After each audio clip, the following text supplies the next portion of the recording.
So you're in the market for some new headphones. Maybe you need something to play Call of Duty with your friends, or maybe just to jam up to some music, or you want something for video or music editing. Oh, yeah. Hey, yeah. Said we drunk in the spirit, no, we don't stay sober. We don't stay sober. Hey, fly as a jet, but with no layovers. With no layovers. Ah, yeah. Well, today I've got some of the very best headphones you can get for a price point that will make your wallet smile. I've divided this video into several categories and we will be taking a look at which pair of headphones is best at which task, and at the end we will see my pick for the best overall headphones for this price point. Yeah, 'cause this a takeover.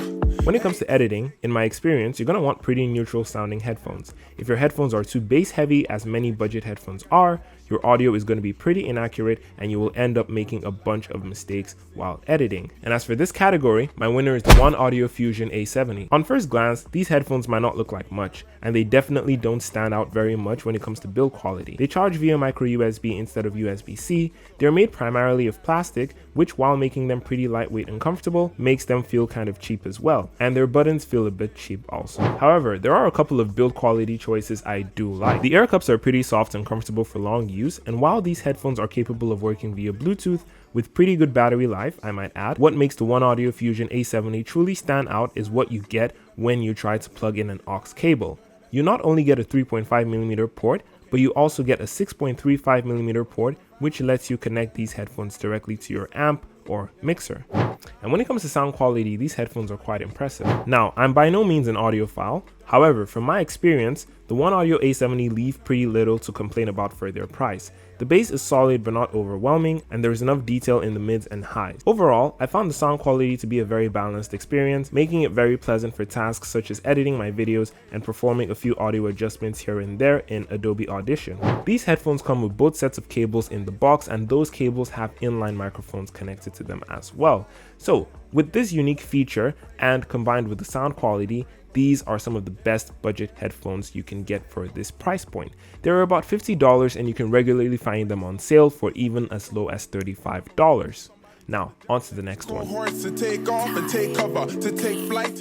is a company that's well known for delivering high quality audio products, and when it comes to awesome headphones for music at an affordable price, you really can't beat most of the offerings from Soundcore.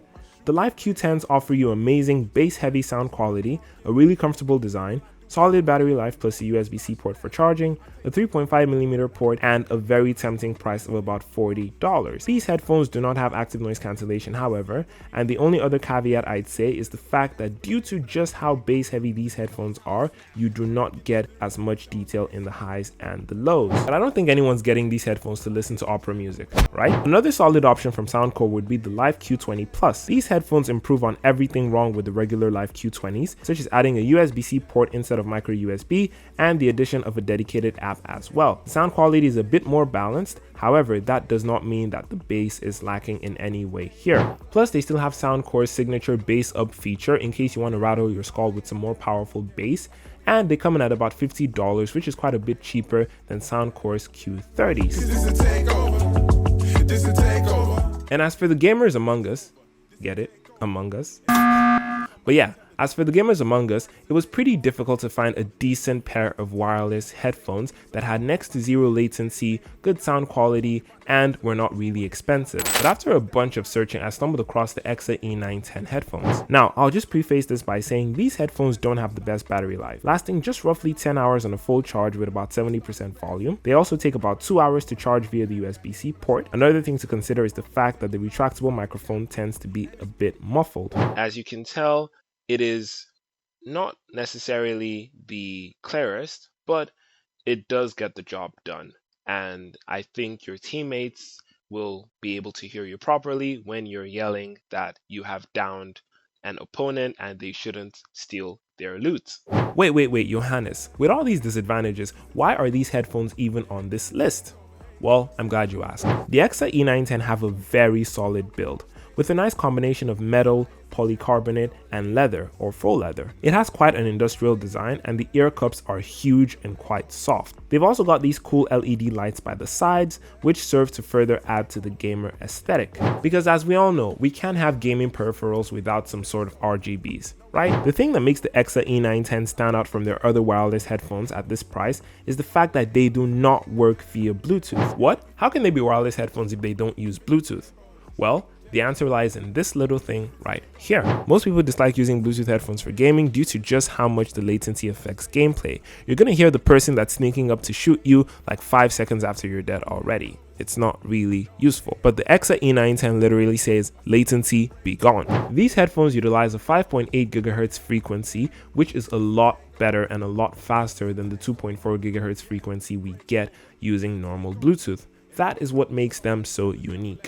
And with latency out of the way, the only other thing to consider would be the sound quality. And despite these being gaming headphones, they sound pretty great.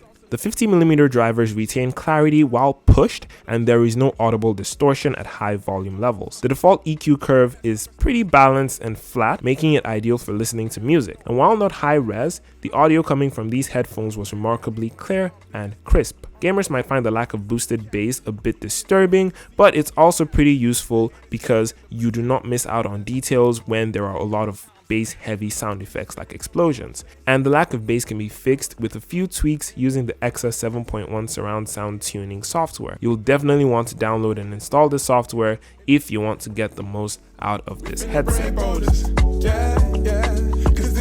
And now, for the moment we've all been waiting for. Drumroll please. The best value wireless headphones for under $100 in my opinion would be the Edifier WA20NB. While these headphones aren't necessarily the best at anything, they do everything really well. They've got a really premium design reminiscent of the Sony WH-1000X M4s, really solid build quality with a sturdy polycarbonate build, and soft memory foam ear cups. The buttons feel quite tactile, and when it comes to battery life, it's simply beastly. And when you eventually need to top up, you can do that via the USB-C port, but I don't think you will need to do that too often. And that's not all. They've got additional features like active noise cancellation and even high-res audio. But the high-res audio only works when you connect the headphones to your PC using the USB-C port. Yup, I said USB-C port, and you have to do that because these headphones do not have a 3.5mm headphone jack. That doesn't mean they're not great value though. Furthermore, the sound quality more than makes up for the lack of a headphone jack. With well-detailed mids and highs, you get a really enjoyable listening experience. However, I found myself expecting a bit more punch from the bass and perhaps a little more volume as well. But aside that, it's a really well put together package. My full reviews for these headphones would be at the end of the video, and there will be links to purchase them in the description box below. Let me know your thoughts in the comment section right below the like button, and please subscribe if you enjoyed the video. My name is Johannes, this is TechPhD, and I'll see you in one of the videos showing on the screen. All over right here. Yeah, stay cool. Peace.